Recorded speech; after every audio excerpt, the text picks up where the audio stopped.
What's up, everyone? What is up, everyone? This is my fabulous co-host tonight. Tell them who you are, in case I they am forgot. Captain Lady Moon. Who The would Captain forget me? Lady Moon. Don't forget, she does have a saber name for her in our saber collection. Make sure The to pick up captain of your my Captain captain. saber tonight. uh, Exactly. Uh, welcome back to Saber Rattle. What's up, Raph? What hey, is Raph. up, Stay Wong? It is And good Say to have Wong, Aubrey in always, the always audience. happy to see you. Have you been, Aubrey? Been good. I've been really busy, actually. Tell us about what you've been doing. I haven't talked to you or uh, seen you in a while. well, I've been finishing up a lot of the post stuff for the new order. It's just taken a lot longer than we thought it would, which that always Tell happens. people, Right. tell people what a new order is for those So who are not familiar. So the New Order is a role-playing game that my friend and I conceived a very long time ago. We've been writing it. I actually got quite a few members of Kyber Cave to go and sit down, and we role-played a season of it. We are in the process of editing all of that and getting everything together. So it's a high production value show for you guys. It's just taking a long time because things of quality do. So, plus, I've also been directing. I directed 2 shorts this last year. I Yes. just finished editing them, and they are now almost finished, also in post production. So I've had a lot of my plate spinning. Also, I am officially now in 2 bands, so been doing a Wow. lot. That's why I have not been around. And there is the Mets. Hey, There Mets. is the fabulous director herself. Even when she's away Yes, from the show, she can't stay away.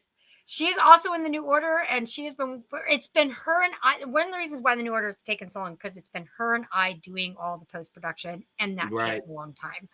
So, but I think you're really gonna love it all. It's amazing, I and am yeah, excited. your ears must have been burning, Mutts, because you just showed up. This is a project we've had kind of in the works for the last year and a half to 2 years almost. I Almost two remember years, just kind of yeah, bringing it up as a discussion when we were doing Kyber Cave After Dark about how I wanted yeah. to do some kind of a role playing show and finding out that the captain over here actually created an entire universe. So we're like, well, we should get that going. So it just took a while to figure out how to make it happen, the logistics of it, how to translate it into from tabletop into a video program, something that you guys could watch.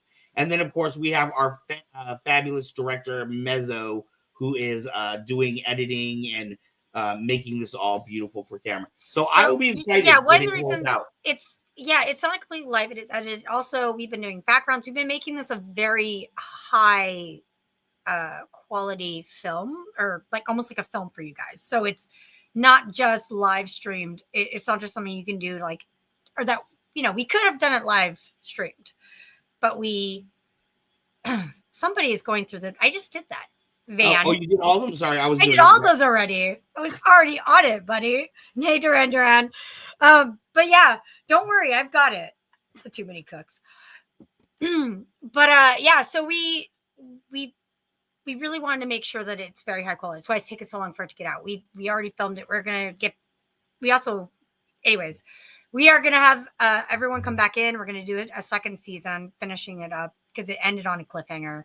But right now, we really just want to make sure that we get those out for you guys. But that's really it. And Metsu, yes, Seiwan, Metsu. I have had Miss So Aubrey. how have you been, by the way? How have I been? Can I show you how I've been the last Yeah, 3 weeks? absolutely. Besides just starting, I just started a brand new job last week. So I have a Monday through Friday job, and then I have my weekend job. But I have been hanging out with a lot of cool people, and guess what? I have some fantastic shows lined up for you. Can I show you some of the people that are coming up and some of Yes, the cool please stuff do. I've required? All right, I'm gonna Yeah. make myself big real quick. All right. All right, please do it. For those of you guys, you can go back and watch the past episode. This is Carlos Sanchez. Ooh. Carlos Sanchez hung out with us. He was one of our guests when we were at VacaCon. Kyber K Productions bought a booth. A lot of people got to come out and see meet Metso. She got to sign some autographs. But each day we had a special guest with us. The first day we had the incredible Cos Bunny cosplayer was hanging out with us in the booth, and she was with Mets most of the day. And the second day, Carlos Sanchez, who created the Temple Guard and um, uh, Bad Batch. I can't believe I'm a Wrecker from the Bad Batch. He created those characters for LucasArts. I was hanging out with him the second day. While I was hanging out with him the second day, this guy comes up to our table. Anybody know who that is? Wait, what? Not that one, the skinnier one. What? This guy came to our table. You got Jay? Jason Hughes we are trying to schedule him coming on the show. He has agreed to come onto the show. What? I want to be there for that. There's great photos. I believe they're on either my page or the Kyrie K page, but we have a great photo with Jason Mewes and Carlos Sanchez together. You're like Jason. Yes, guys. Jay and Silent Bob, that guy. So that was at VacaCon 3 weeks ago. Last weekend, I was hanging out and I got, in fact, you can see on I believe our Kyber Cave page and my personal page, I got the next two people to do commercials for Kyber Cave. Oh, fantastic. But they have both agreed to come on the show. This woman, you may know as the OG Dora the Explorer. Oh, yes. She will be coming on Kyber Cave, as well as Miguel. Oh, that's awesome. From Miguel. From Coco. From Coco. That's what it is. Coco, non-Canto. Sorry. This weekend, I met some very interesting people. This is going to go really far back. This is 80s icon, Mr. Zach Kaufman. He was the voice of Zartan from G.I. Joe. Oh, that's so cool. His partner in crime, Zorana, I believe was her name. So both of them will be on the show, as well as I had the most delightful conversation with Deborah Estelle Philippe. She was one of the Yellow Rangers, and she will be coming on. That is so cool. She was Time Force. She was in the Time Force. Yes, I remember her. That is so amazing. She is so cool, and she's got this really cool story about her own personal Mandela effect. Yes, Jason Mewes. Jason Mewes has agreed to come on the show. We just got to talk to his wife and make that happen. That's awesome. Also, Seiwon wanted to say that the celebration in Japan was fantastic, and I wanted to say, oh my gosh, Seiwon got to go to celebration. Yes. Raise your hands if anybody else in here got to go to the celebration, so I can go cry in a corner. So, ikimasu ka? It was sugoi desu ne. So yeah, Seiwon, please feel free to respond. It's all good. So. For those that may know, Star Wars Celebration just ended in Japan. They have announced in 2 years that it will be in LA. So, awesome. that hopefully will be awesome. We're trying to decide if are we going to go down as vendors or are we just going to enjoy ourselves.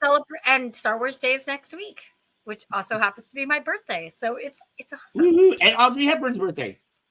Yes. Yeah, I share a birthday with Audrey Hepburn, which is it's fine. I think Star Wars Day. No, that's not true. They're both amazing. So I shouldn't do that. So should we get into nerdy news? Speaking of there's a lot of nerdy news. There is of the celebration. Sorry, my brain had to switch back from like talking like Japanese to English again. I was like, oh wait. So it like stuttered there for a second. So that's okay. My brain stutters and I only speak one language. All right, go ahead. I mean, that's how it is. All right. Boom. Where's that nerdy news? Where'd it go? I just had it up here and it went somewhere. Hold on. I totally distracted you. You did. How could you do that? Don't forget, Kyber Cave is on the road every weekend. Let me know when you're ready. I'm professionally I am ready. All right. We are on the weekend, and here is the nerdy news. Here's the nerdy news. All right. So first up that we have is I'm getting our little thing here about it. So the first we have on here is apparently the celebration. The 5 things we learned at the Star Wars Celebration. Man, the Ahsoka panel. So Rory McCann is joining the cast playing former Jedi. Isn't that pretty cool? He's taking Ray Stevenson's spot, right? I believe so. I don't know. You said Roy? Roy McCann. There's another slide that's going to talk about it here of that, which is right here. That's Roy McCann, everybody. He's joining the cast. He was on Game of Thrones. So he's going to be. Anybody can put it into the chat who he is. Please. I know who he is, but if you can, it says it right there on the screen. Did it say it? No, it doesn't say who he played in Game of Thrones. So if in Game of Thrones, special brownie points if you get it. Yes, absolutely. So. Yeah. All right, what's the number? Do we have more? That's number one? Oh no, there's a lot here. There's supposed to be 5, right? You just said 5 things that we learned. Give us 5. 5 things. Okay, so 2, Admiral Akbar will return to face off against Thawne. It's a trap. Yes, I'm excited. Yeah, and then apparently we've got. Let's see. We have here. Oh, that's all. Okay, that's all the slides. Okay, so I'm just going to keep you here for now. All right, so meet the Loth Kittens 4. The Mortis gods will have a presence, apparently. Oh, I don't know if there's a slide here, but the Chosen One returns. Is that hinting that Anakin is returning? Anakin is that what's returning. What? See, Anakin will be back. There's more scenes. They were talking about the reunion with Hayden Christensen and Rosario Dawson. That is amazing. I'm super happy about that, though. I'm glad that Hayden Christensen is coming back to do more things. Yes, and this is looking to be a great second season of Ahsoka. We're gonna get a lot of questions from this first season answered. And if you want to know more of the details revealed for the Star Wars Celebration, guys, check out the article that's written by Brandon Waynerdy at StarWars.com, and it's down in the description. So it's been written all out for you. Yeah. Always a link in the description for you. Yes. And then we only have one other thing on the nerdy news. That just was a lot that they had there. Also, so we also have this. The Poor Things writer Tony McNamara named as co-writer for Taika Waititi. Say that 3 times fast, everyone. Say it with me. Star Wars film. Yeah. So Sean Levy announced that this film would go into production this fall and introduced Ryan Gosling starring in it. And the title is called Star Wars Starfighter, and a May 2027 premiere. That's pretty cool. Yeah. So we have some new movie announcement. Hopefully these all stick, and we will see next year what happens. There's not going to be a Star Wars Celebration next year. They're taking a year off, but when it comes back to LA, by that time we will have had new Star Wars media, and we will be learning about the future of the Star Wars franchise. So I'm very excited. I wonder if they're still doing auditions for this. For which one? For Starfighter? For Starfighter. I wonder if they're still doing, because they said it's supposed to start filming in the fall. So I'm guessing they're still in the audition process. I'm like, should I audition for this? Ooh. Well, say Wong was there. Say Wong can give us some more insight into how that went. That is absolutely fantastic. Thank you for the nerdy news. Thank you. You're welcome. Always happy to serve. Anyway, I just want to remind everybody, if you have not had a chance to get your Saber yet, head over to kybercave.com. You can also find us. We're literally somewhere every weekend for the next month and a half, I know. And then later at the end of this month, we'll be heading down to SoCal twice, 2 weekends in a row, and then up to Oregon. So we'll have to coordinate. We'll have to coordinate when those happen, and then maybe I could go with you, depending on where it falls. You know what? I would pay you to go with me. I could use a good salesperson. Also, I do need to get one of the Saber blades from you at some point, because the Saber that I got did not have one when it was sent to me. Weird. I received it, did not have one. I know, weird, right? So it's still in his box because I can't use it. So there's that. Anyway, that's all. Why are you bringing this up on air? Why didn't we talk about? I don't need to. It's because it's not anything on you. I'm saying that that gives me an excuse to see you guys. They usually come with that. So you don't have to worry about that. So All right. Over at all right. kybercave.com, you can check us out on the road too. Don't forget, please spread the love. Leave a comment. Leaving a comment and interacting with the show And share is with the your best friends. way to get us in the algorithm and to get this show spread to as many people as possible. We are over 2,600 subscribers now. So I want to thank everybody for the help. Roughly, we're figuring right now, especially with us out on the road, we're picking up about 100 new subscribers every month. So that's a awesome. free Saber we give away every month, and all you got to do is watch, tune in, listen to see if we're giving away a Saber. I'm not too big to buy your affection. If that's what I got to do to get you to tune in, man, we will give away some Sabers. But you know what? Besides that, I have incredible guests on this show too that make you want to tune in. So, especially for Jay. If Jay's coming, said, I'm gonna have to tune in for that one because and hopefully maybe I can like come and post that show. Shall we go into the SR flow? Should we do that? Flow of the show. The flow of the show. Shall we go? As some of you may know, we have one of the OG incredible flow artists as a producer on our channel. We are one of the only places on the net to see flow people in the wild, out there doing their flow thing, and from all parts of the planet. We have people that are professional flow artists, and we even feature people that are pretty new to the flow game. And it's not only just lightsaber flow. We do all kinds of flow. So with no further ado, what do you have for us, Miss Aubrey? I have things for you. Here we go with the flow.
Wow. That last How amazing was that? That was so, it was so cinematic. Great job. I'm gonna go back on this. I'm gonna put you on that side. Metz and I, it's like, even though we only work together, it's like being married. You have your side of the screen, I have my side of the screen. This is where I put the remote control. This is where you put your book down. Sorry, and here I am coming in and just kind of like a mistress here. Was Attila Attila? I'm not sure how to pronounce that name. Let me put it back up. And I knew Metz was gonna make a comment, knowing that I would comment about the hair. Usually, I always get freaked out because everybody that does fire flow always seems to have long hair, and I always comment that I would be bald. I would look like Jason Voorhees. Stop that, man. Not true. Sure, you just be fine. Just fine. All right. Just fine. Just fine. Right. So who do we have as a guest today? You ready? I am excited about our guest. Excited. I can't wait. He seems to be such a lovely person. Oh, you're gonna learn a lot. He has a fantastic show. I met Jason just 4 weeks. It's been really 4 weeks ago, maybe. At a local show in Contra Costa. It was the Star Wars jam. It was a Star Wars featured show, and he was hanging out with good friend of the show, C. Andrew Nelson, who has been on the show a couple of times. In fact, we're going to have Andrew on again talking about some of the cooler stuff that he is doing right now. In fact, he is working with another guest that we've had on his show in the different capacity, Mary Gibbs, who was Boo from Monster Inc. She is Oh, working with C. Andrew on like radio drama kind of production. So it's very, very exciting. We're going to learn more about that when they come on. But okay. our good friend Jason was hanging out with C. Andrew. So I said, this guy's got to be somebody. And I mean, this guy, he has the most incredible personality. I know Captain got to hang out with him a little behind stage and found out how dynamic he was. He has a fantastic Yeah. energy, and he does a podcast that I was okay. I don't want this to sound bad, but I was absolutely amazed that I was like, oh my god, I thought this guy like had like 1 million viewers. Like there's not as many people on the channel. So that's one thing I'm going to need everybody tonight who is watching on air, or if you are watching this show later, you must go over to this podcast and immediately subscribe, because we need to spread this thing like hot butter. For those that do not know about him, you will after tonight. Please give it up for Mr. Jason Braden of the Maine. Hit that shit.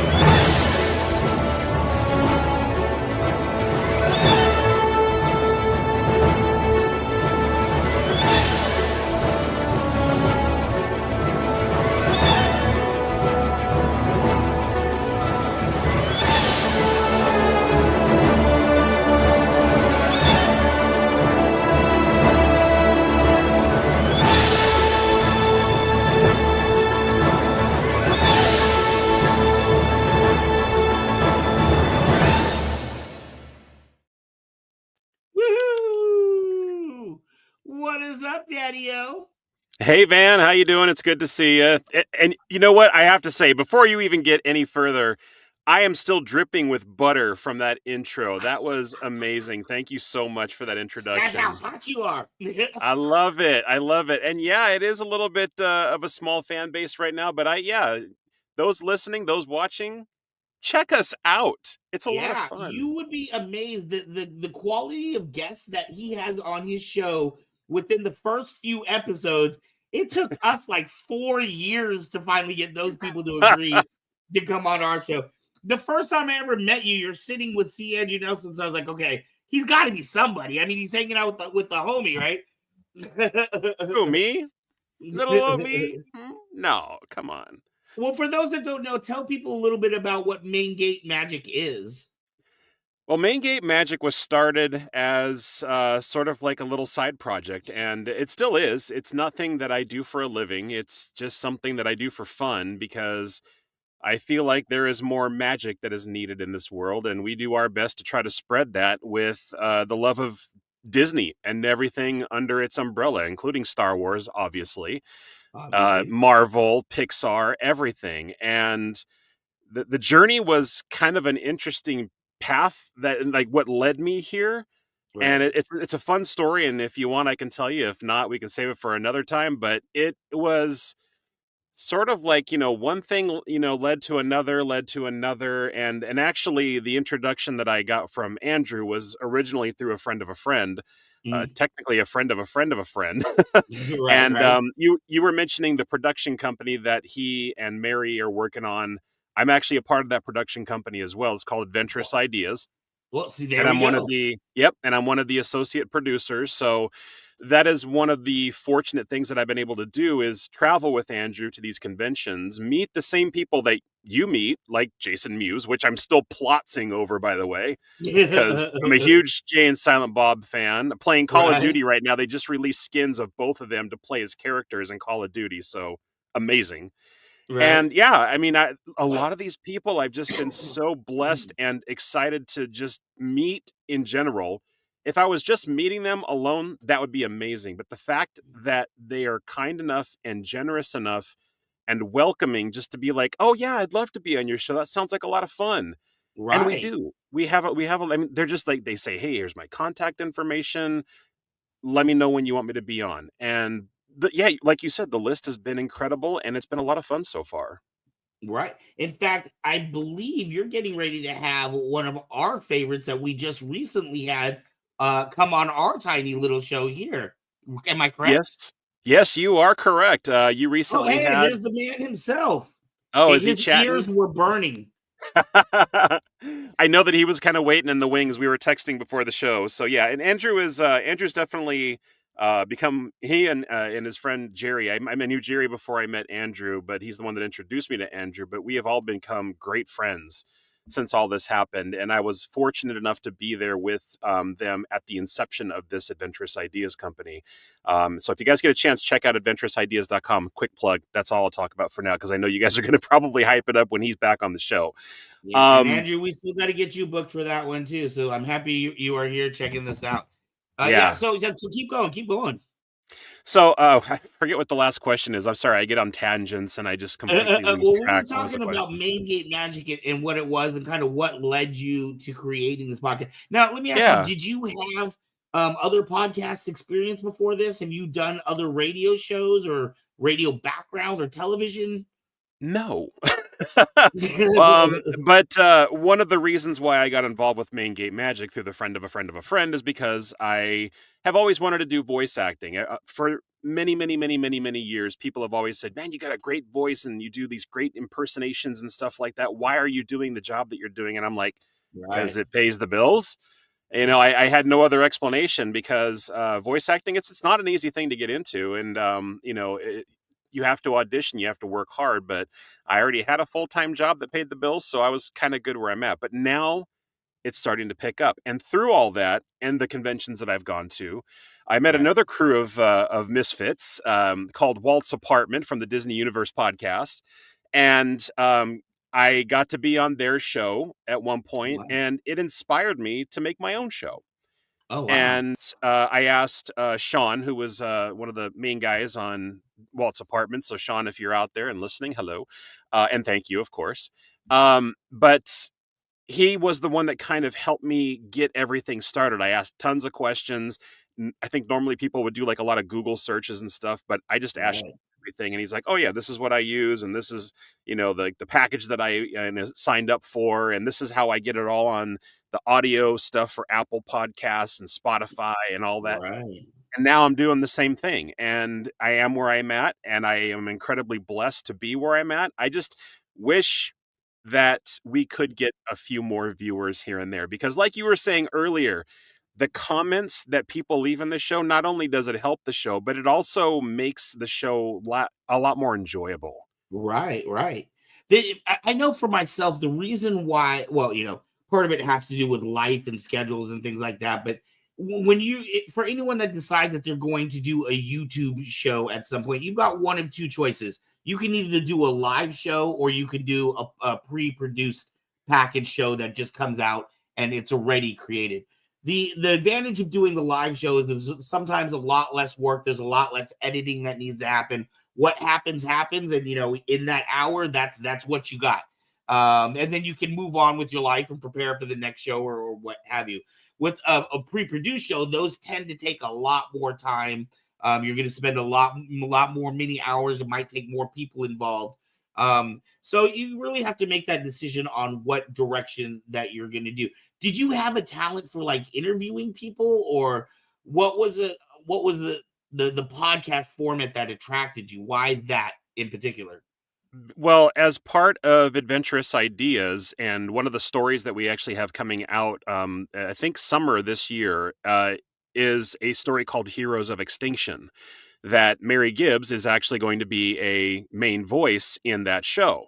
And for those who are kind of just tuning in and want to know more about this, it is kind of like an old-fashioned radio broadcast, but it is with a full cast of characters. And it's not just one or two people that are doing the voices and also the sound effects with, like clippity clops, for horses galloping, or, waving a thing for thunder. It's not that old-fashioned, but it kind of harkens back to those days. And as part of Heroes of Extinction, I play a few characters in the show as well.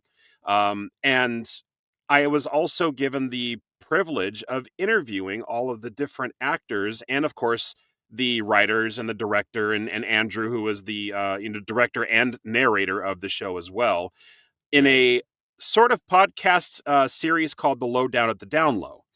And that is a bar where all the superheroes meet in the show. So the name of that podcast just kind of developed from that story. And now we've decided that we're going to be doing it for every show that we do, where I'm the person that kind of interviews them. It's audio only, but I think in the future we're going to go to video. And I think that might have been kind of what spawned me going like, this was a lot of fun. I liked actually interviewing these people. I would love to be able to do something like this on my own. Right. And have my own format and ask my own questions versus stuff about specifically related to that particular show. And I think that was kind of what spawned it from there. And then, of course, I met the team at Walt's apartment, and then they helped me out and got me where I am today. So how was it for you to finally get to do, I mean, you had talked about voice acting, and now you're having this, I don't know, midlife or early life. I don't know where you are in life, but you're definitely having a change in paths in what you're doing. How did that feel to finally get behind the microphone and get to become a character? It is a little intimidating at first, but the especially, joy, I guess, when you're surrounded by that kind of talent. yes, and there is tons of talent that I have met since that time, and to hear their voices doing characters outside of what I'm used to hearing them do in the past, whatever they may have done, Right. it's a bit surreal, but I think the joy that I get from it kind of overrides the fear and the anxiety that you think you might get from meeting these people. And I have to admit, I fanboyed over quite a few people and celebrities in prior conventions and stuff like that. And I'd meet them and I'd be like all sweaty and shy and like, oh, can you sign this? And can I take your photograph and stuff like that? Nowadays, it has become more of a, how you doing? It's great to meet you. I'm a super, big fan and admirer of yours. And then I'm more comfortable and confident because the more you meet these people and talk to them, you realize they're just people like you and me, just thrown into like specific extraordinary circumstances based on the skills that they have. So it is very wonderful to be able to have been a part of that and to be able to have that sort of help with my comfort level behind the mic. And I feel like now at this point, I'm ready for anything. Right. Now, with all the different kind of fandoms you could have done, was there a reason you chose Disney? Was Disney a big part of your personal life growing up, or? Yeah, great question. Disney has been a part of my life since I was a youngling. I grew up in Southern California. I was born in like San Bernardino County, so I'm from SoCal originally, and spent a good part of my young life at Disneyland as often as I could anyway. Maybe not as often as I would have liked to, but it always held a special place in my heart, and not just the parks, but the shows as well, because we had this routine as a family where we would have dinner every Sunday night with some friends of ours, and then at the very end of that, we'd head back to the house and we'd watch The Wonderful World of Disney, whatever it was. It didn't matter what was playing, we were watching it. So that was always such a special thing. And of course, all the Disney movies like Peter Pan was like one of my favorites growing up. And of course, all of the stuff from the Disney Renaissance era, which is, I think, what kind of reinvigorated my love for Disney, which I think it did for a lot of other people. I've just had a passion for it ever since then. And I can't say that I've dedicated my knowledge to it, but I have definitely absorbed a lot of useless Disney information over the years to make it, to make enough to make a show for it, at least. Right. Yeah, it's kind of crazy. I think, especially some of our younger viewers that may be watching, don't really realize how, when we had television and we had, just, a few stations, even before cable and stuff, there were certain things that everybody in the country you tuned in for. You tuned in for your Saturday morning cartoons. I was even talking about how it's funny how people of a certain age, we have this kind of like shared memory, even though you could have grown up in New York and I grew up in California. We all know about Saturday morning cartoons and sitting there with a big tub of cereal and sitting in front, until 11 o'clock where like golf came on, or the Wide World of Sports would come on right after. This is Howard Cosell in the Wide World. Yeah, exactly. Or Mutual of Omaha's Wild Kingdom. Exactly. Those were around the same time as well. Kids don't really have that sense nowadays because there's not I could go on Netflix and watch, my favorite series, and you could go watch your favorite series. So we don't have those kind of like water cooler moments where we can just hang out and go, man, do you remember The Greatest American Hero? Or do you remember Knight Yes. Rider? You know what I mean? Yes. Like, Airwolf. all right, see, it's Yeah, see? Automan. Yeah, right. Oh my god, I remember Automan. That came out, like, I think right after Tron was out as a Right, movie, right. They were because trying they to were kind of capitalize borrowing on off of Tron's that. success. Yeah, totally, totally. Yep. See, I love, Uh, and this is what I love too, like coming on these kind of shows and just nerding out just about stuff that not a lot of people are gonna get, but the ones that get it, they get it, right? the two people that do it will have been worth it. Exactly. That is exactly what I say about my show. I don't, even though I don't have a lot of people that come on, there are a lot of friends and family that are regulars, but I am getting some new people on, which is fantastic. And I'm even making new networking connections with other Disney fans. Actually going to meet somebody new when I go down to Disney on May the 4th. We're going to Wow. do a Star Wars trivia night somewhere in downtown Disney. I don't have the details of it yet, but I met somebody new and they're setting it up and I'm excited for it. Well, let me But know about that. I might have to donate a saber or something for the trivia winner. oh yeah, that'd be cool. Um, we'll talk about that after the show because I'm still learning about the specifics of it. I've been busy with regular work so much, I haven't gotten the Right. details yet. But and see, I've lost my train of thought now. Oh, you were saying about if the two people that connect, that's worth it. Right. Even though I don't have a long list of subscribers, but even if I've just had one audience member or even somebody that maybe downloads the audio on Apple Podcasts or Spotify or, Amazon Music or something like that, and they listen to it and it puts a smile on their face, I've done my job. Right. That's the kind of thing that I like about the show is that people do usually say, great show, wonderful episode. Thanks for having this guest on and stuff like that, because this is something that not everybody gets an opportunity to do because they either don't like going to the shows, they may not have the money. This is just something for free and to have fun for an hour and maybe put a smile on your face for, one Tuesday night. Tuesday nights at 6 p.m., folks, Main Gate Magic. Your show is a live show, correct? It is a live show, Oh, just like yours. okay, And yeah. that is the reason why I love doing it that way, because that way people have the opportunity to ask us questions or answer trivia questions, which we do a lot lately. I feel like that's a lot of fun, coming up with just random questions about the topic of the night. I'm going to be doing some trivia with Adasa for Encanto. That's going to be coming up on Tuesday. So it gets that audience engagement going, and I think people enjoy it. Excellent, excellent. See, Andrew said, I appreciate that Jason's show focuses on the positive. I think we That need a is little more of that in the world. Yes, and that is one of the reasons also, and I'm glad that Andrew reminded me because there's just a lot of reasons why I created the show. But that is one of the primary reasons I had created the show is because a lot of shows or news about Disney is not always positive. It's Right. just a fact. I have opinions about it. I speak negatively of Disney occasionally, but I do it in the privacy of my own home or with my friends outside of the general public. But Right. Main Gate Magic is actually to spread the joy of Disney and the magic that you feel when you walk through the main gates, or you flip on Disney Plus and you stream your favorite show for the 100th time, or you go on your favorite ride at the park for the 1,000th time, however many times you've done it.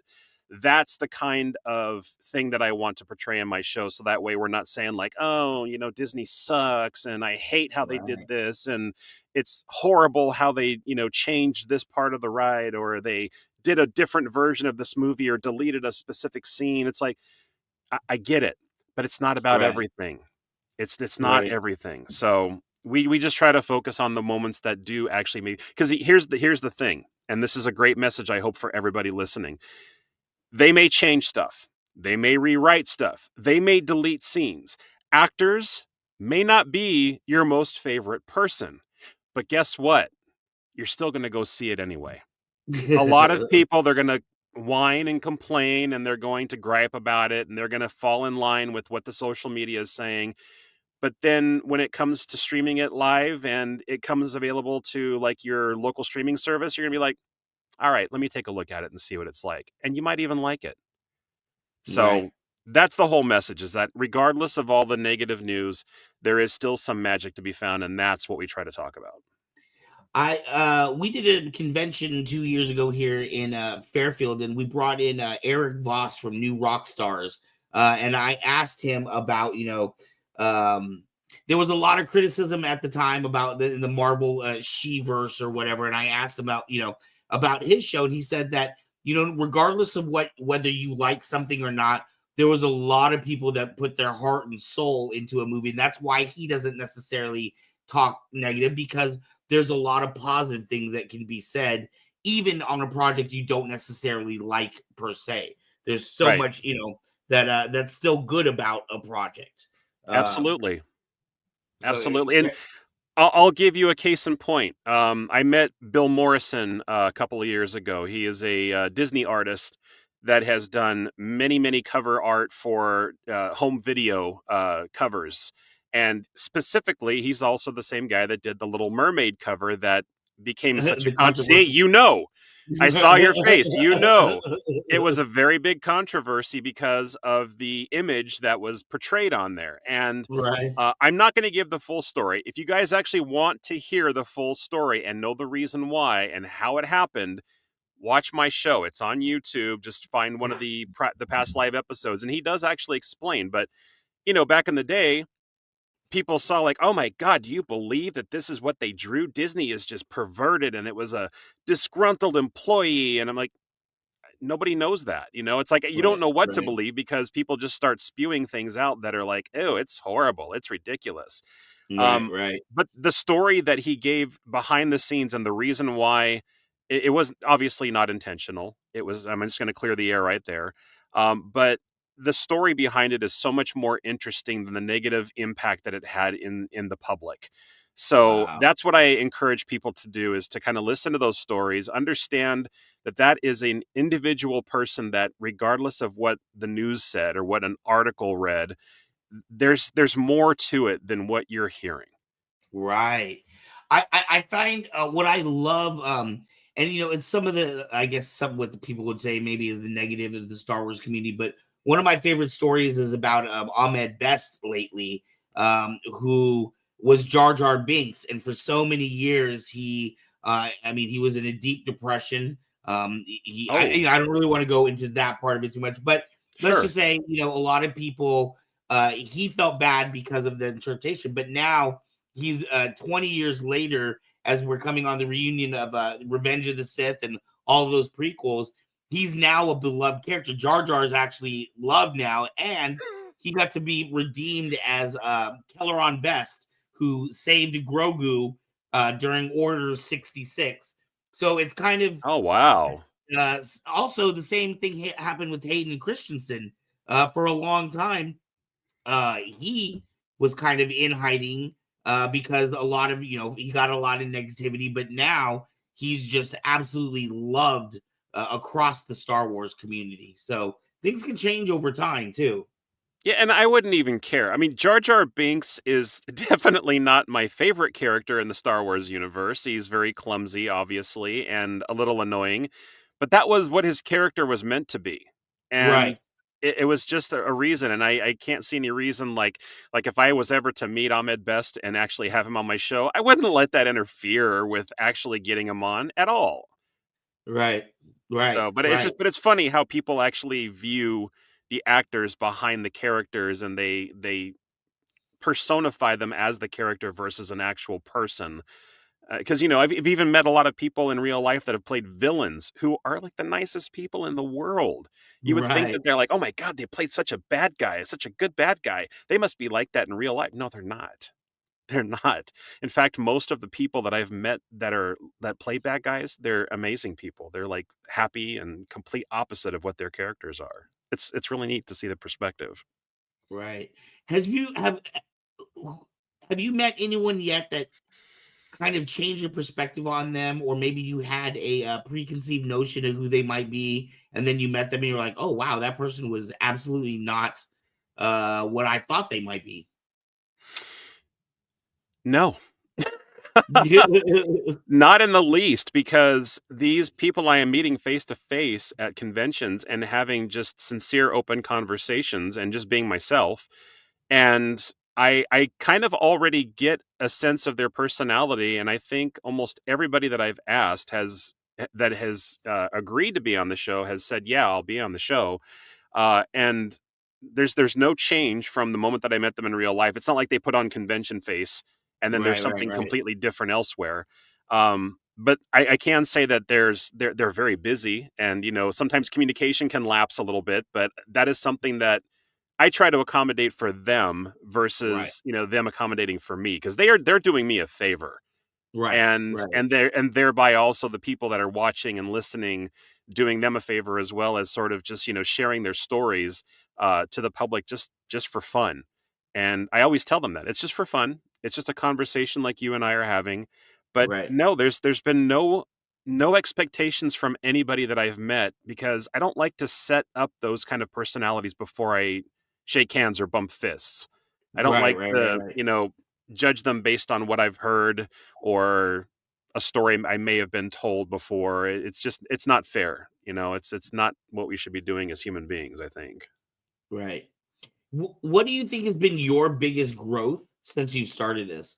What has changed most about you? I am definitely a lot more comfortable in my skin than I used to be. I was already kind of an extrovert when I sort of got into my late 30s, early 40s, but I feel like I'm even more extroverted now, if that's even possible. But I love to meet people. I ever since that I've been doing this, I love meeting people even more so than I used to, because I used to be shy and reserved and maybe wouldn't approach somebody because I was not as extroverted as I used to be. That Right. is not an issue anymore. I have no problem walking up to somebody and just saying, "Hey, how are you doing? Nice to meet you. Big fan," like I was saying earlier. I may not always get the same kind of reception back, and that kind of also helps me understand that maybe they are not so interested in possibly being asked to be on a show or something like that, because they kind of give off Right. a vibe that's just like, maybe some other time. Maybe I'm reading it wrong, but maybe next time. Uh, Right. but that is definitely something that's been an advantage of being on these shows and meeting all these incredible people. And I have great co-hosts, and of course my wife Lisa. She is a huge supporter of this show and everything that I do. And I would not be able to do all this stuff without the people that support me, even all the fans like Andrew and I have another number one fan, Patricia, and then of course my father. He's on like almost every single show. It's it's been really encouraging to see that kind of support, even if it is just from friends and family and everything. But I think that kind of community is what sort of gives me that sort of joy, and it makes me feel better about just life in general. It gives me hope for the world. Mhm. So with your show right now, it's a lot of it is the interviews and the conversations that you have with your co-hosts about things that are going on. But are there places that you want to take the show, or do you want to branch out into other things, or are you happy with the show how it is? I'm pretty happy where we are at this point. I know it's probably not something that I'm going to be doing forever, because when Adventurous Ideas gains the steam that we know it's going to gain, and when I have the opportunity to perhaps play more roles as a voice actor, Main Gate Magic may not be something that I'm able to do anymore, but I hope it's something that I can possibly hand off to somebody else and sort of will it to them, so to speak. Somebody who I know is going to give it the same kind of love and attention and respect that it needs, and carries on the same kind of message to everybody that I try to put into it on every episode. Right, right, right. And for those that have ever considered having your own channel or podcast or YouTube, it is not necessarily an easy thing, especially in the beginning. You're doing shows, and sometimes it feels like you're talking into a void. Yeah, seriously. I did a show on my own. Because I had unfortunately my co-hosts were not able to join me that particular night, and Right, we had the topic of the Lion King for that particular evening. But I had my little bulleted note points and everything, and the right. history of the show, the actors, certain lines from the movie. I think we even maybe did a little trivia. Or I did a little trivia at the time, and that is not easy, sitting in front of a microphone and just talking at random about one particular movie. Right. It's a By little yourself. nerve-wracking. Yeah. But you know what? Now that I've done it once, I know I could do it again, and it probably wouldn't be as difficult because I could, I have more people that are watching now too, and it might be easier to have them as interactions and maybe have them, my audience becomes my co-hosts at that point. So, Right. Right. yeah. Right. Right. Do you get to travel much? You live up in Northern California, correct? Or are Yes. you Southern California? Do you I'm in travel Northern, much yeah. now down south? You said you grew up there, but do you get down there much now? As often as I can.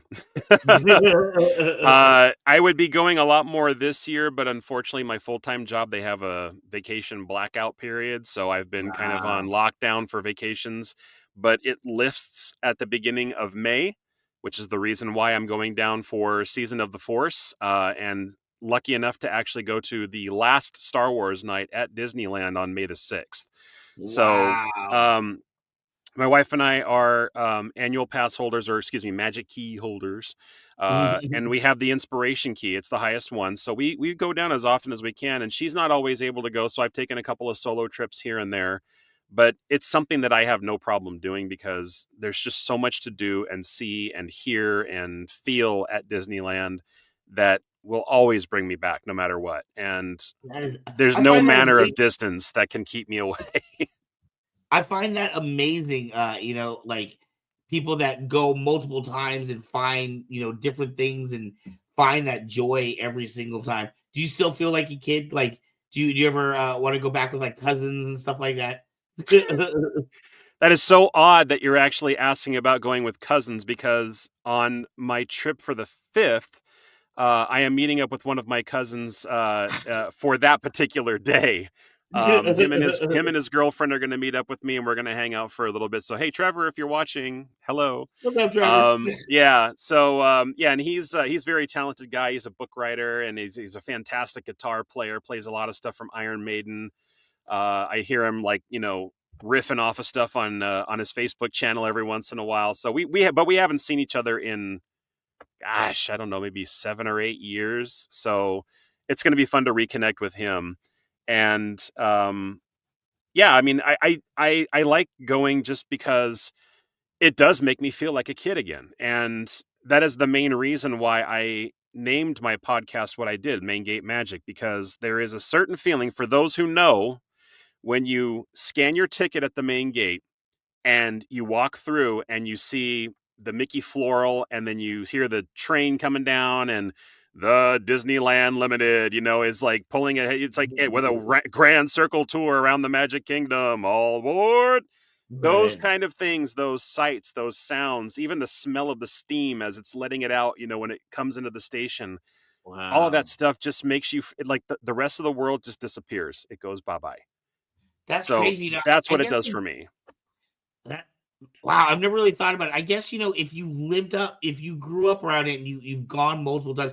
I guess for me, every time I've gone to Disneyland, it's always been a small, 2 or 3 day vacation down to Southern California.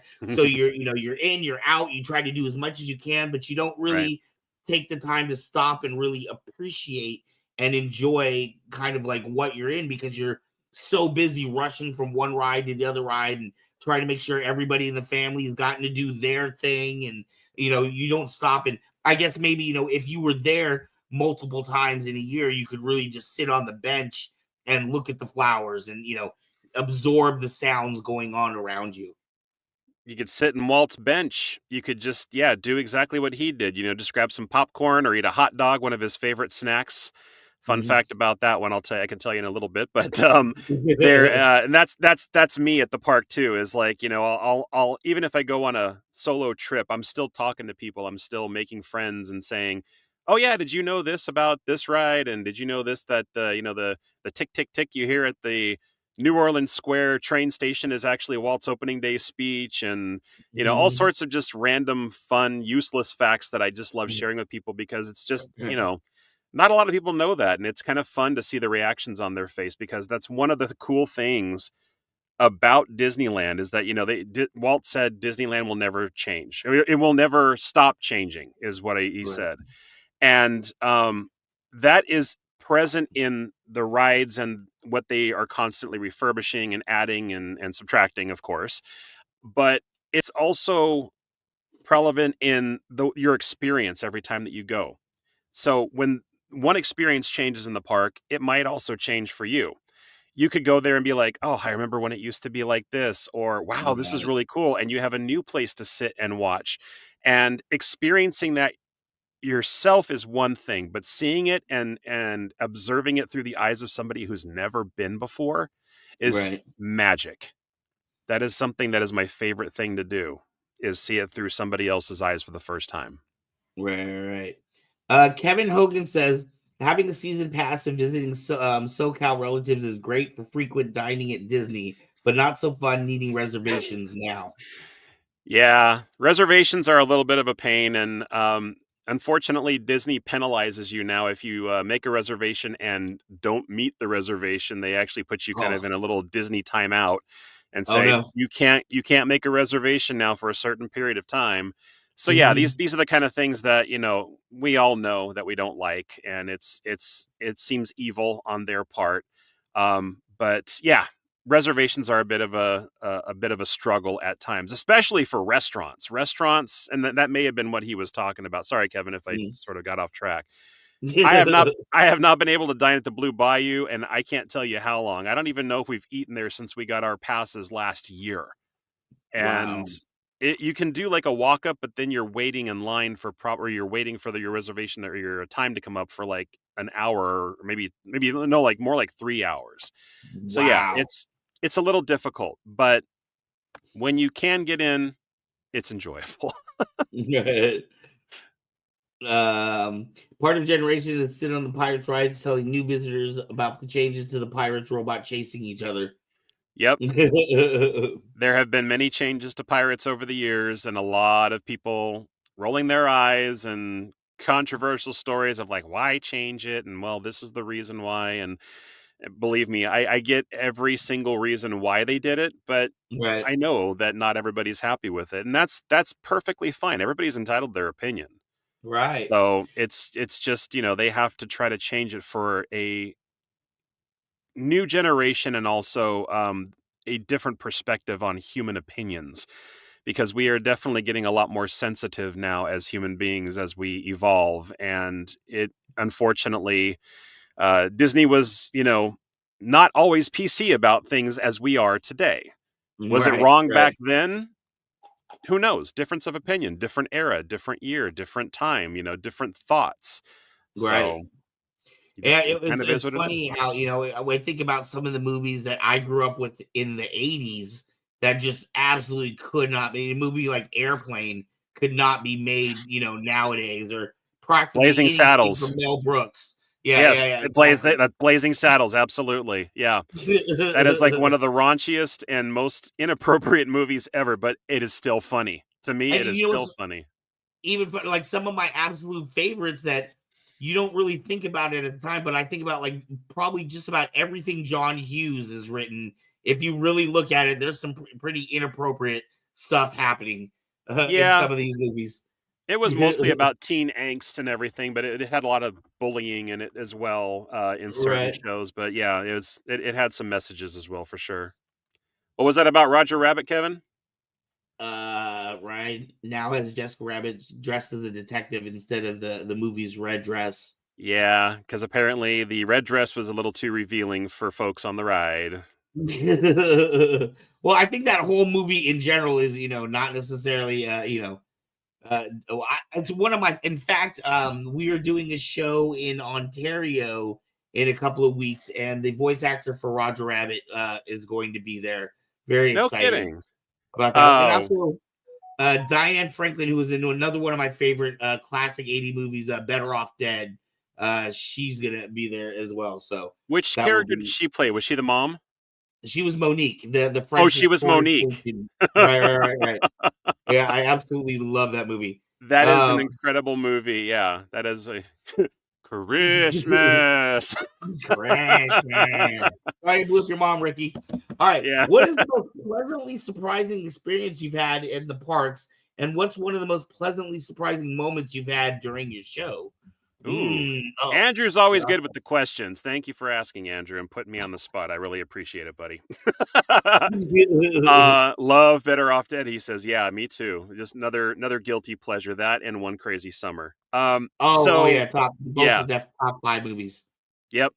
So Please go one of ahead. the most let's see, what was the question? It was like one of the most pleasantly surprising experiences. Well, I'd have to say I've had a couple of them, but the surprising moments are when I get to see or meet people that are kind of celebrities in my own world that I end up running into by accident at the park. Mm-hmm. And uh, the last time, well, one of the last times that I was at California Adventure, I think this was actually last year. It might have been the year before, but I can't remember now. Time goes by so quick. Don't get old, folks. Good lesson here. The entire cast from Inside Out 2 was actually doing an interview in front of the water where the World of Magic show happens at California Adventure. So they were Wow. being interviewed and everybody was kind of standing around and watching them and taking pictures and stuff like that. I couldn't hear what they were saying, but it was just neat to stand there and just kind of like, watch the process and, see them being interviewed and stuff like that. So that was a lot of fun. And I'd have to say one of the more surprising ones was I met some YouTube celebrities at Disneyland. My son Gabriel and I took a trip together, and we met the slow mo guys. If anybody's ever Mm-hmm. heard of them before, but they have these really crazy expensive cameras that can do like thousands of frames per second, and they do all sorts of crazy stunts where everything is like going in slow motion, and Right. they just have these like crazy episodes and they wear these lab coats and they just have fun with it. It's a lot of really a lot of fun. And Gabriel and I were walking in front of the Haunted Mansion, and I looked at Gabriel and I said, is that the guys from the Slow Mo channel, the Slow Mo guys? He's like, I think it is. I said, let's go talk to them. So, and these guys actually do their show in England. So, they're quite a long way from home. So being able to actually meet them at the park at that particular moment was kind of Right. like a mind-blowing moment. So yeah, we got to meet them. We took our picture with them and everything. And Wow. it was a very brief interaction, but very surprising and just something that I didn't expect that day. Wow. Now, as far as the show is concerned, surprising moments, I feel like I'm surprised every episode. And the reason is because the guests, or maybe even sometimes the audience members that are asking questions, will drop a fact or just tell a story that I've never heard before. And every Okay. time that I hear that, it's like, oh, that's really cool. I didn't know that before. Can I cite one specific example? No, because my brain does not work that way, unfortunately. But if you guys want to know more about those kind of surprises and those moments where you're just like, I didn't know that, you can join the show every Tuesday at 6:00 p.m. That's Pacific. right. Nice segue into that, by the way. I know, right? I gotta squeeze those in every time that I can. Right. Hey Jason, we're coming up near our end here. It's actually 40 minutes, is like, just like that. I know it always goes by Actually, quick. yeah, we may even be a couple minutes over. I always just have so much fun. I just kind of lose track of like what time the is on there. What do you have coming up for a goal in the next couple of years? What is that you would like to do? I know you have a lot on your plate with the radio show. You've got your podcast, you've got your home life, your married life, you're being a parent. What do you have on your plate as your goals for the next few years?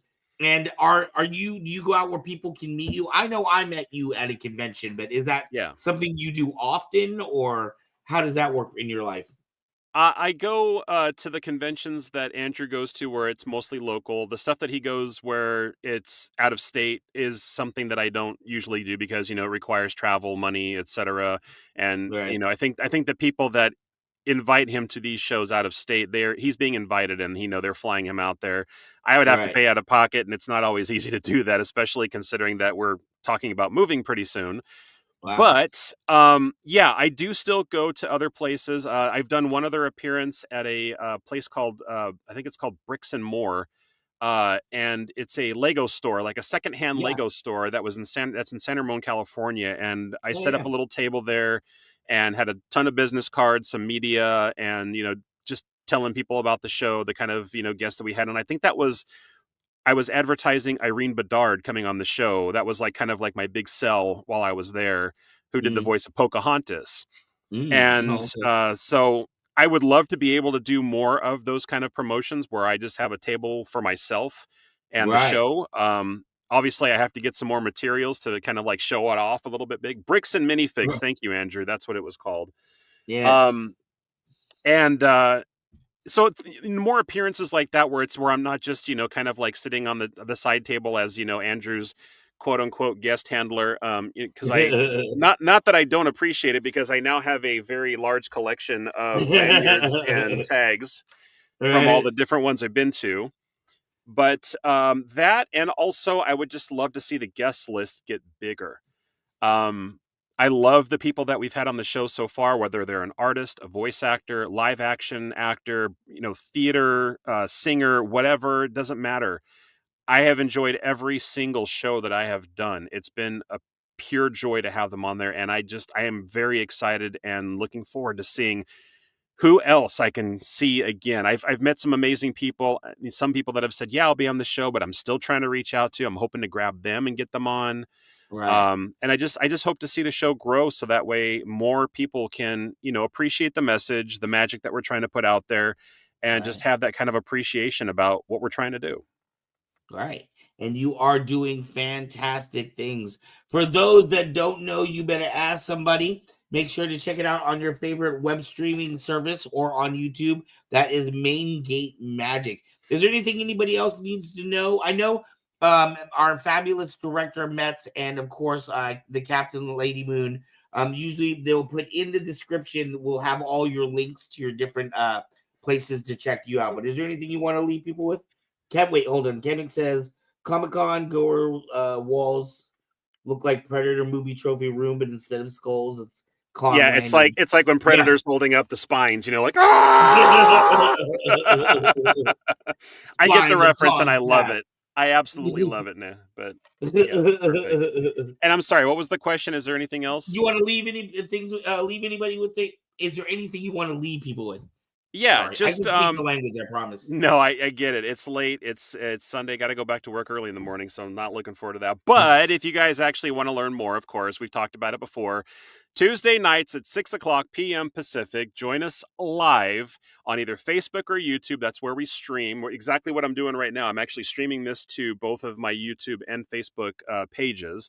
Oh wow! And just like this show, you can join in the chat. You can ask a question, say hello, join in on the trivia, and just have an hour plus moments of just fun and relaxation, and maybe even meet a special celebrity here and there.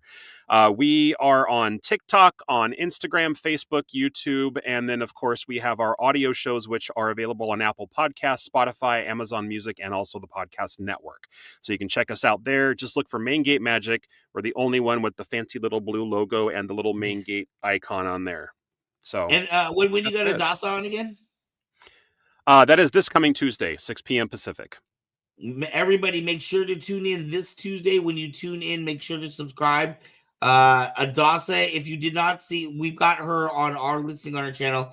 Absolutely a fantastic woman. Go watch our last one so you'll know what to ask her live when you go check out Jason's show. Jason, I can't thank you enough, my brother. It has been an absolute pleasure to talk to you. I'm hoping that our paths, I'm sure they're going to. It's a small, They will. the Bay Area is a very small community. We shall meet again for the first time and not for the last time.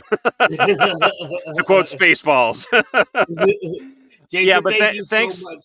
Thank you for having me on the show, Van. This was a lot of fun, and seriously, that introduction was epic. I need to kind of up my game a little bit on my special guest. So thanks for the inspiration on that one. Oh yeah, no man. I feel like when people come out and they meet you in person, they will feel your energy and the excitement and just want to hop over and be a new fan every Tuesday night. I try. Thank you so much. Appreciate that. All right, you have a beautiful evening. Captain Lady Moon, roll that film.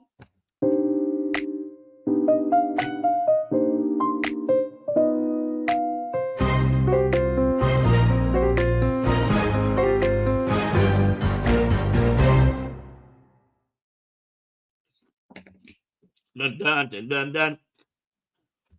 I'm doing ice right now. Is your mic on? Turn your mic on. Ah, crap. Ah, dang it. I forgot to unmute the mic. Good job, B. Fantastic. This is what happens when you're not here for a while.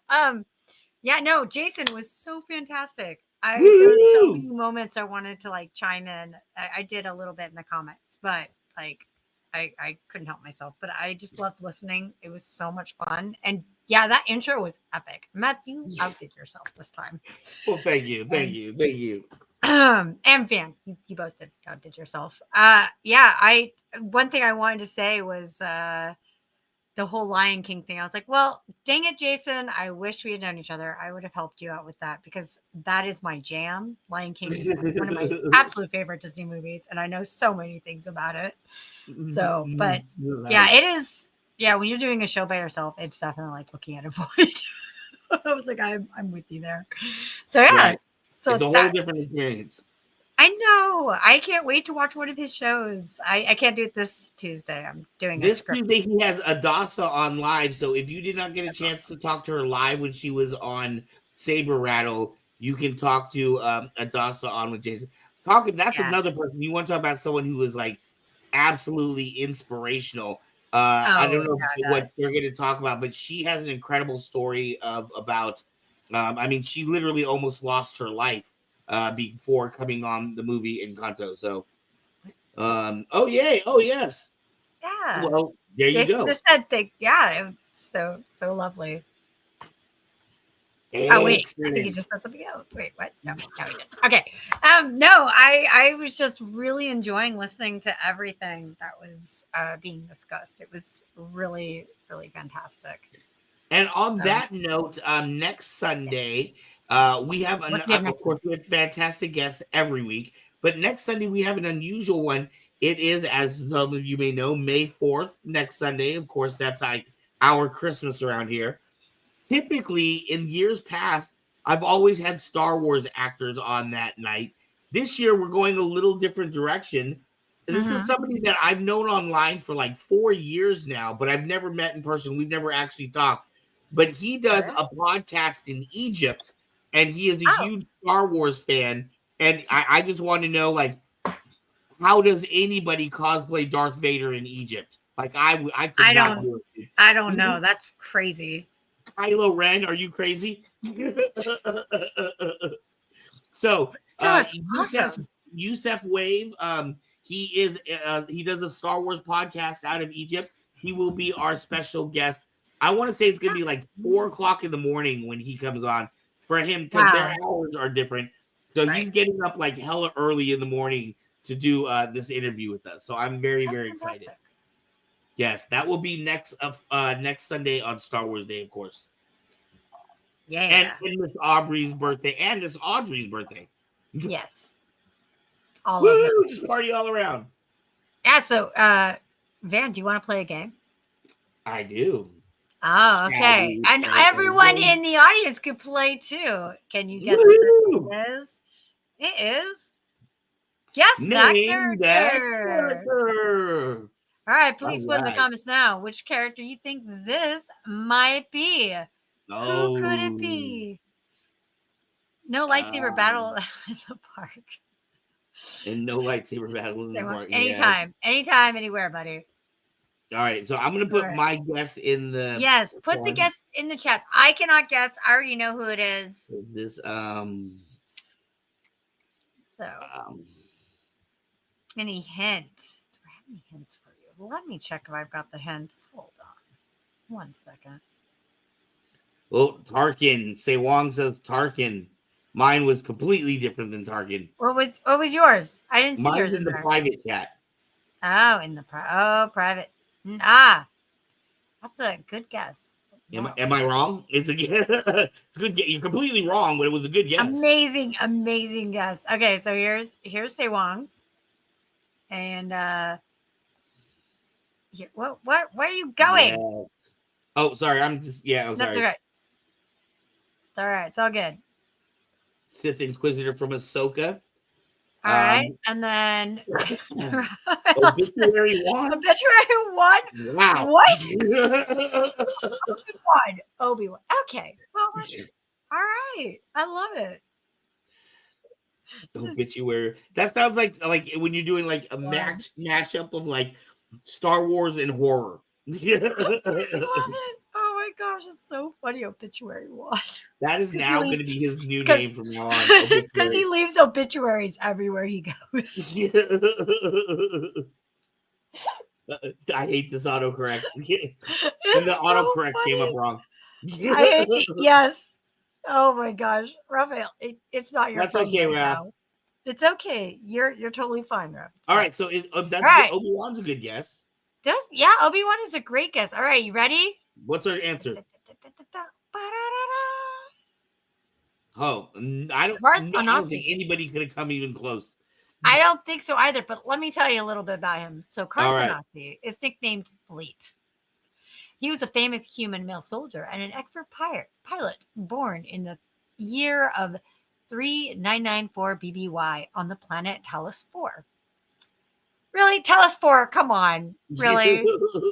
That's from Star Trek. Okay, anyways, Wow. Talos 4. Where he would later start a family with his wife, Morgana. They had a son named Dastil. He served in the Republic Naval Starfighter Corps, fighting for the Galactic Republic. He loved above all else in such conflicts, such as the Mandalorian Wars. After the war ended, Onasi planned to leave the Navy and return to Telos to be with his family. Onasi was made an admiral, wow, in the Republic Navy, taking a leading role in the effort to help the Republic recover in the wake of the 2 subsequent wars. I don't know how in the world we could have guessed that one. I don't know, but to this end, Onasi would later defend Talos from another Sith attack during another conflict that would stem from the Jedi Civil War. Revan and Malak began almost a decade before. So that's where he's from. He's from the Old Republic. That's where this character. I guess if you played the video games, you would maybe. Oh, Seiwan's like the guy who fought in the Mandalorian Wars. Love it. The one guy. The one guy. That was so specific, Seiwang. Wow, amazing. You got it. Kudos to you, buddy. Sugoi. All right. We got one more? Do we have one more? Let me go and check. Yes, we've got one more. All right. Put your thoughts down in the comments below. I feel like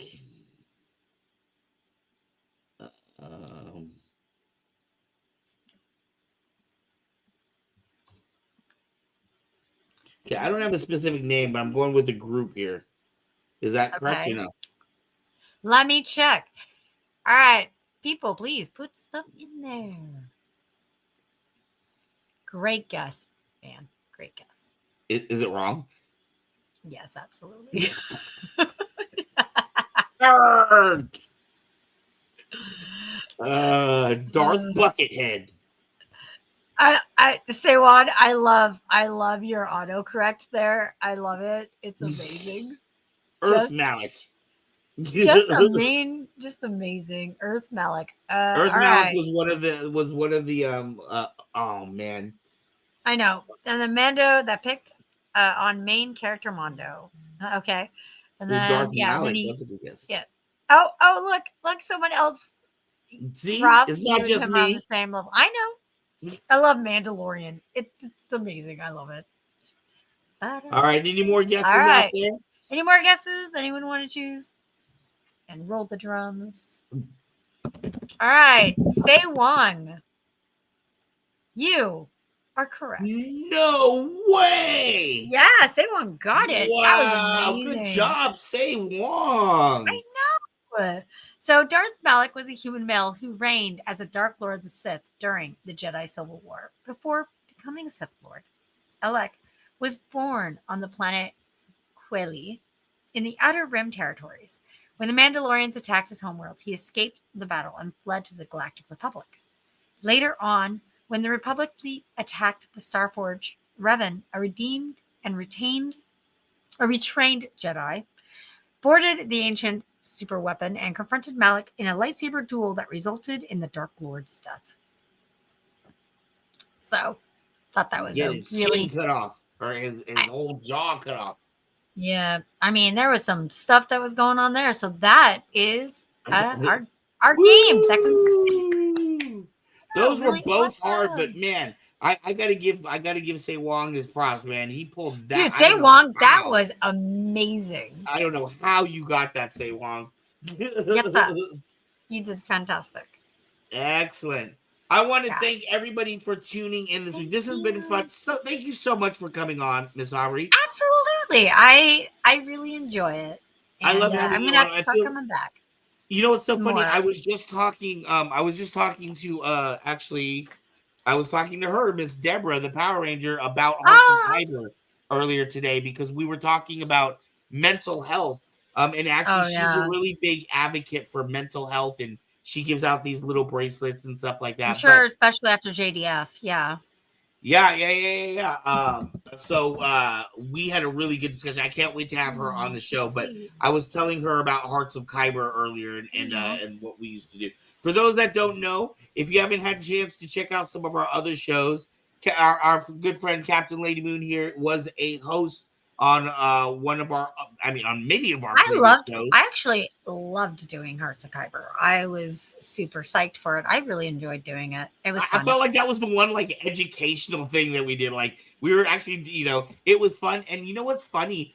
I talk to people now, and when I explain the concept where we were trying to pull things from real media and relate Mm-hmm. it to people, everybody loves the idea of how we did it. I've not heard one negative comment.